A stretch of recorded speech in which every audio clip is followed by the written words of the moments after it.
Tu Thuong was just 17 when she joined the war against the United States. With a former comrade in arms, they sing a marching song from their time in the jungle. It's the story of how they loved flowers, but the enemy, the Americans, forced them to love the gun. Without our songs, it would have been thousands of times more difficult. They raised our spirits, making our tough life much better.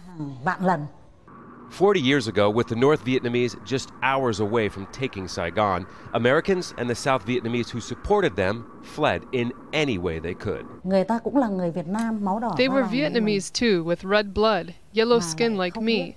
Why did they not protect the country? But when we unified, I could see their side. Most were doing it for their family.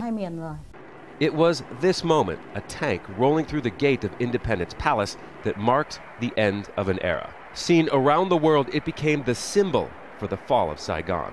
And here's that gate in front of what's now called the Reunification Palace. In the 4 decades that have unfolded since it came crashing down, the country's been ruled by the Communist Party. Its economy is booming, and those generations born after the war are thriving. Embracing Western culture, they enjoy life in ways unthinkable just after the war. And many realize they can't expect a better life to be given to them by the government. I think my future depends on me.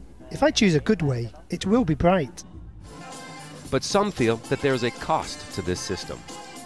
It's absolutely embraced global capitalism, but its politics and its rhetoric haven't really changed very much, and it's still very, very sensitive about any criticism, any institution, any individual who could in any way be seen as challenging the government's absolute control.